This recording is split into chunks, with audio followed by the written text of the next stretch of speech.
Pada dasarnya bangsa Indonesia ini sudah sejak lama mengenal budaya baca tulis.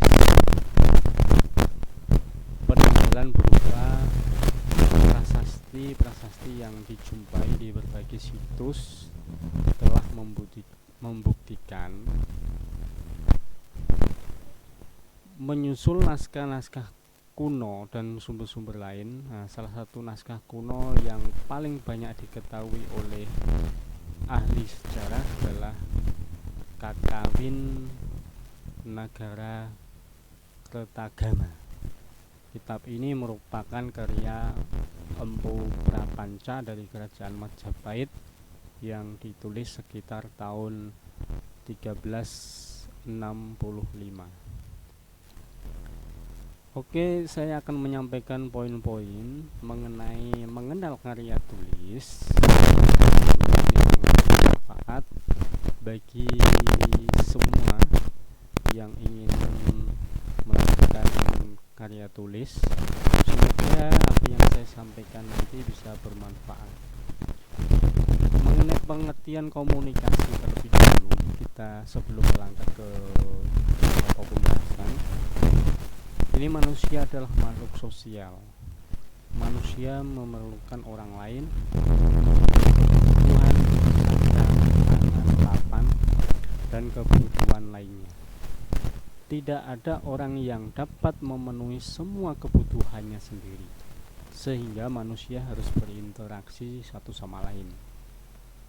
Nah, proses komunikasi sekurang-kurangnya melibatkan dua orang. Proses komunikasi juga harus menggunakan bahasa yang dapat dipahami oleh pengirim dan penerima pesan.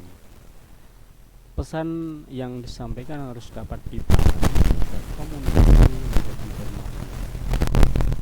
Penjabaran dari definisi tersebut melahirkan beberapa pengertian, di antaranya komunikasi adalah penyampaian informasi dari pengirim atau sender kepada penerima recipient, sehingga penerima dapat memahami pesan yang dimaksud oleh pengirim. Dan komunikasi adalah pertukaran ide, pendapat dan informasi menggunakan kata-kata, tulisan, simbol-simbol, atau aksi. Komunikasi adalah pertukaran informasi yang sukses di antara dua buah titik. Komunikasi adalah perpindahan materi atau energi antara dua titik di alam semesta. Materi atau energi merupakan media pengangkut atau pembawa informasi. Tentunya komunikasi adalah penyampaian informasi dari pengirim atau sender kepada penerima recipient, sehingga penerima dapat memahami pesan yang dimaksud oleh pengirim. Dan kali ini kita akan mencoba menyampaikan sejarah baca tulis tersebut. Menurut para ahli sejarah, manusia purba berkomunikasi menggunakan bahasa isyarat.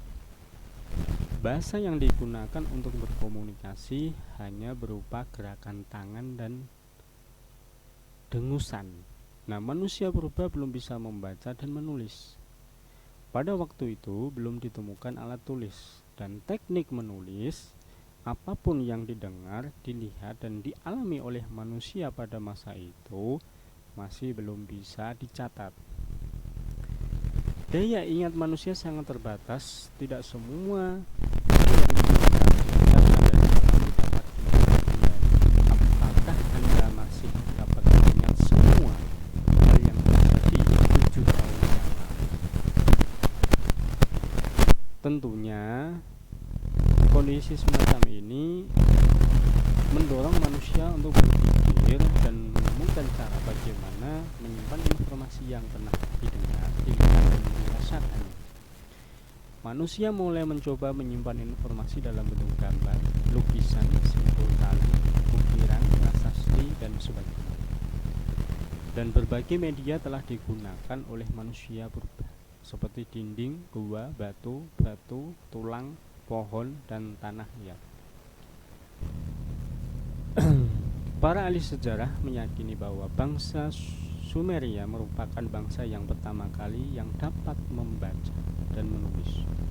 Hal ini dibuktikan dengan penemuan lempeng tanah liat yang berisi tulisan dan dibuat sekitar tahun 4100 SM hingga 3800 SM. Oh iya, 3100 SM hingga 3800 SM sebelum Masehi. Nah, huruf yang digunakan oleh bangsa Sumeria disebut huruf Paku. Ya. Kemudian di wilayah lain pada tahun 1600 SM bangsa Cina telah memulai menggunakan huruf kanji untuk membaca dan menulis. Kemudian 3000 tahun setelah penemuan papirus, bangsa Cina menemukan kertas. Kertas jauh lebih mudah ditulis dibandingkan papirus atau parchment. Nah, lalu bagaimana dengan perkembangan baca tulis di negara Indonesia? Salah satu peninggalan bersejarah di Indonesia berupa prasasti Kawali yang ditemukan di Pasir Muara, Bogor, menjadi bukti bahwa bangsa Indonesia pun sudah cukup lama dapat membaca dan menulis. Prasasti ini ditulis dalam bahasa Sanskerta dan dibuat pada masa pemerintahan Kerajaan Tarumanegara. Menurut penelitian ahli sejarah, prasasti Kawali atau Pasir Muara dibuat pada tahun 536 Masehi. Kemudian kita mengenal alat cetak dan pengolah kata. Sebelum ditemukan alat cetak, naskah atau bukan yang hendak digandakan atau dikopi harus ditulis berulang-ulang, sehingga memerlukan proses yang lama untuk menggandakan sebuah buku berukuran tebal. Naskah pertama yang dicetak dibuat pada tahun 856. Seorang Wong Jie, seorang berkebangsaan Cina, diyakini sebagai penemu alat cetak yang pertama. Wong Jie mengukir tulisan pada kayu. Kemudian kayu diberi tinta dan kertas ditekan di atasnya sehingga terbentuklah cetakan pada kertas. Pada tahun 1000, Piseng, seorang ahli kimia berkebangsaan Cina, menemukan cara mencetak yang lebih praktis. Si Peng membuat balok-balok huruf dan tanah liat mirip dadu. Kemudian balok-balok tersebut diberi tinta dan ditempelkan pada kertas. Setiap balok dapat dipindahkan dan dapat digunakan kembali. Proses pencetakan buku-buku menjadi lebih cepat dibandingkan sebelumnya. Kemudian ratusan tahun kemudian pada tahun 1452 Johannes Gutenberg, seorang berkebangsaan Jerman, membuat alat cetak modern yang pertama menggunakan mesin mekanik.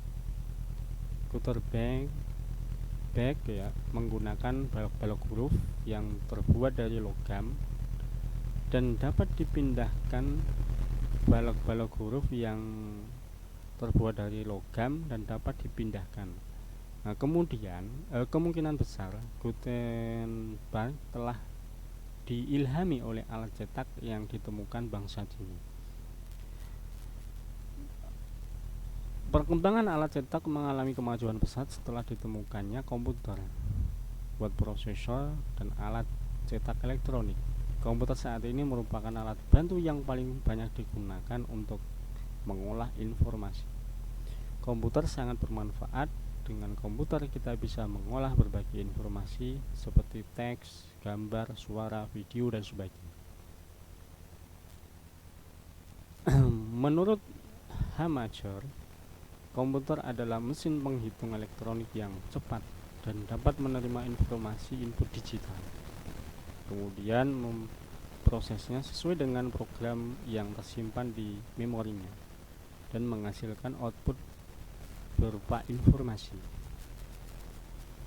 Menurut Bismarck, komputer adalah suatu alat elektronik yang mampu melakukan beberapa tugas sebagai berikut: menerima input, memproses input tadi sesuai dengan programnya, kemudian menyimpan perintah-perintah dan hasil dari pengolahan, kemudian menyediakan output dalam bentuk informasi. Sedangkan Fourie berpendapat bahwa komputer adalah suatu pemproses data yang dapat melakukan perhitungan besar secara cepat, termasuk perhitungan aritmatika dan operasi logika tanpa campur tangan dari manusia. Nah, sejarah perkembangan word processor atau pengolah kata dipicu akan kebutuhan mesin ketik otomatis yang mudah digunakan. Diawali oleh penemuan mesin tik mekanik dengan tombol keyboard QWERTY pada tahun 1867 oleh Christopher Atam Soles. Mesin tik buatan Soles mulai dipasarkan pada tahun 1874. Pada mulanya mesin tik ini tidak terlalu disambut baik oleh pengguna. Namun setelah mengalami perubahan dan modifikasi, akhirnya mesin tik buatannya dapat diterima dengan baik oleh para pengguna. Ya. Kemudian pada tahun 1872, Thomas Alva Edison menemukan mesin cetak listrik yang pertama. Thomas Alva Edison adalah seorang penemu besar yang juga telah menemukan lampu pijar. Temuan Edison ini kemudian mengilhami perusahaan besar bernama IBM untuk membuat dan membesarkan mesin tik elektrik. IBM Electromagnetic. IBM mendapat keuntungan yang cukup besar dari penjualan mesin tersebut. Selama bertahun-tahun berkembang, mesin tik tidak pernah menyentuh dunia komputer. Barulah pada tahun 1951 muncul printer pertama yang disertai bersama komputer Unifax. Walaupun ide printer komputer telah dicetuskan oleh Charles Babbage lebih dari 100 tahun sebelum komputer Unifax dibuat, namun perusahaan pembuat Unifax yaitu Remington Rand dianggap telah berhasil memproduksi mesin tik canggih yang dapat diprogram. Inilah cikal bakal printer komputer modern. Kemudian pada sejak itu perusahaan komputer berlomba-lomba memasarkan mesin-mesin word processor, salah satunya Xerox 800 yang menyertakan printer Diablo dan dapat bekerja 2 kali lebih cepat dibandingkan uang 1200. Ya. Kemudian word processor yang banyak digunakan saat ini adalah Microsoft Word, LibreOffice atau OpenOffice org, Writer, kemudian Kingsoft Office. Secara umum, fungsi ketiganya sama. Microsoft dan Kingsoft Office merupakan produk komersial. Jika ingin menggunakan maka kita diwajibkan untuk membayar lisensi. Sedangkan LibreOffice atau OpenOffice org bersifat gratis dan boleh digunakan dan disebarkan secara cuma-cuma. Pengguna tidak perlu khawatir harus membayar lisensi. Kemudian menurut informasi yang diperoleh dari situs resmi yang disebut LaTeX,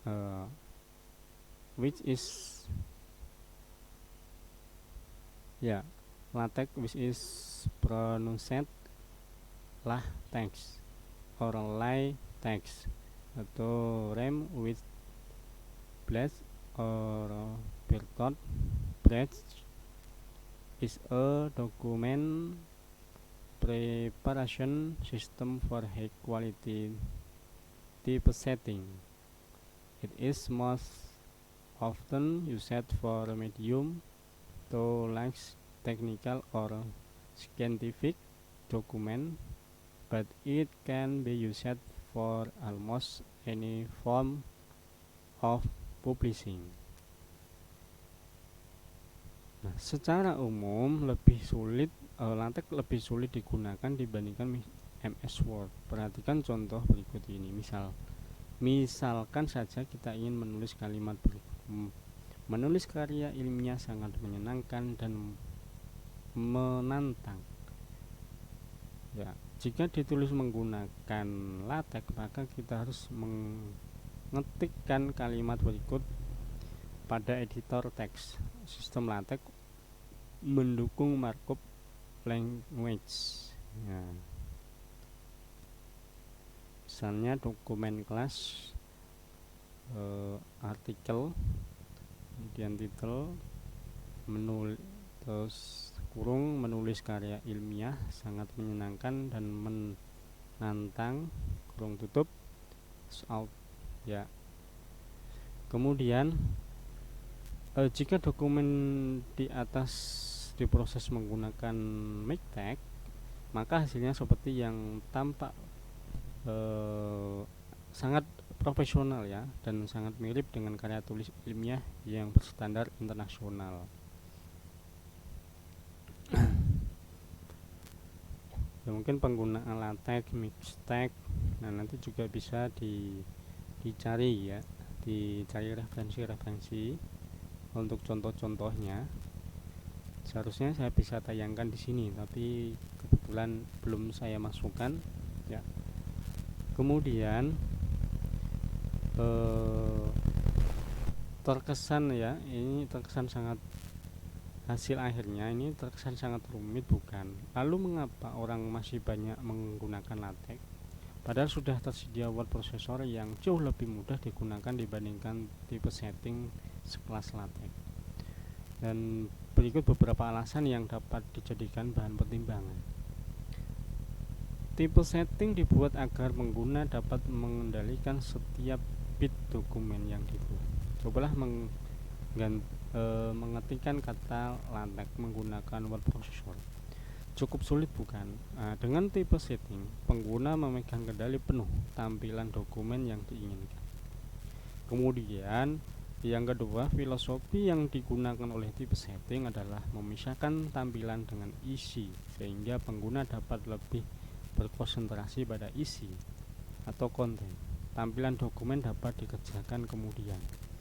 Kemudian kalangan akademik menyukai typesetting karena dapat menghasilkan berbagai bentuk diagram, simbol-simbol, tabel, formula matematika secara presisi, konsisten, menggunakan tipe standar ilmiah, sehingga cocok digunakan untuk penulisan berbagai karya tulis ilmiah. Dan saat ini sudah ada aplikasi typesetting modern, baik yang dijalankan pada komputer maupun aplikasi online, yang dapat merender kode-kode menjadi tampilan akhir atau hampir pada saat bersamaan, sehingga perbedaan antara word processor dengan typesetting semakin tipis. Dan tentu saja keputusan akhir ada di tangan pengguna. Semua sangat bergantung pada selera dan kebutuhan. Seperti halnya word processor, typesetting pun ada yang bersifat komersial maupun gratis. Dan beberapa varian LaTeX diantaranya Personal Text, Scientific Word, VTeX, TrueText, MikTeX. Ya. Kemudian karya tulis ilmiah, kita sudah melihat sejarah perkembangan baca tulis dan alat cetak secara umum. Lalu apakah prasasti, naskah kuno, gambar-gambar di gua dapat dikatakan sebagai sebuah karya tulis? Apakah yang dimaksud dengan karya tulis dan yang membedakannya dengan karya tulis yang lain? Menurut definisi, karya adalah hasil buatan, ciptaan, atau terutama hasil karangan, sedangkan kata atau tulis adalah huruf atau angka yang dibuat dengan pena, pensil, cat, dan sebagainya. Karya tulis dapat diartikan merupakan karya dalam bentuk tulisan yang memaparkan hasil pikiran, pengamatan, dan tinjauan dalam bidang tertentu yang disusun secara sistematis. Nah, secara umum karya tulis atau kadangkala disebut karangan dapat dibagi menjadi karya tulis ilmiah atau karangan ilmiah, karya tulis populer, karya tulis non ilmiah atau karangan non ilmiah. Dan beberapa ahli berpendapat soal pembagian ini, namun kita bisa menarik benang merah di antara perbedaan tersebut.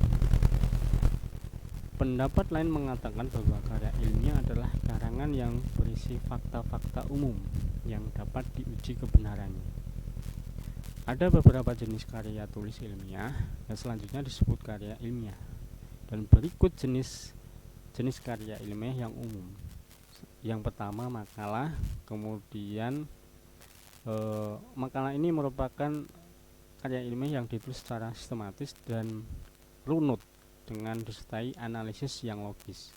Makalah berisi pembahasan sebuah masalah berdasarkan data di lapangan yang bersifat empiris dan objektif. Kemudian proposal penelitian ini merupakan karya ilmiah yang dibuat oleh mahasiswa sebelum mulai menyusun skripsi, tesis, atau disertasi. Dan proposal penelitian juga dapat dibuat dan diajukan oleh kalangan umum. Biasanya calon peneliti ingin memperoleh bantuan dari pihak sponsor. Kemudian skripsi merupakan karya ilmiah yang dibuat oleh mahasiswa S1 untuk mendapatkan gelar sarjana. Kemudian tesis merupakan karya ilmiah yang dibuat oleh mahasiswa S2 untuk mendapatkan gelar master. Disertasi merupakan karya ilmiah yang dibuat oleh mahasiswa S3 untuk mendapatkan gelar doktor. Kemudian yang keenam, laporan penelitian merupakan karya ilmiah yang berisi hasil dan suatu kegiatan penelitian. Dan kemudian yang ketujuh, jurnal penelitian merupakan karya ilmiah yang berisi suatu penelitian dan resensi buku. Kemudian laporan kasus ini merupakan karya ilmiah mengenai kasus-kasus yang ada yang dilandasi dengan teori.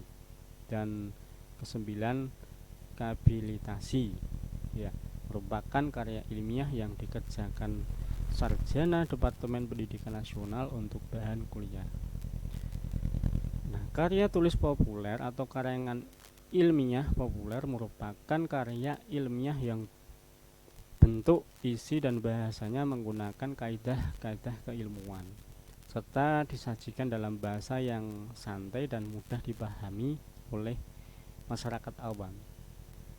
Beberapa contoh karya ilmiah populer antara lain ada resensi, ada artikel, ada sinopsis, kemudian beberapa hal yang menjadi ciri sebuah karya tulis dianggap sebagai karya non ilmiah, yaitu karya non ilmiah tidak memerlukan data pendukung dan pembuktian.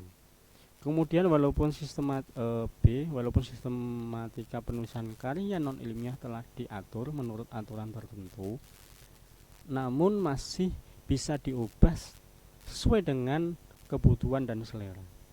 Kemudian gaya bahasa yang digunakan untuk menulis sebuah karya non ilmiah umumnya adalah bahasa non formal dan populer atau biasa digunakan dalam kehidupan sehari-hari.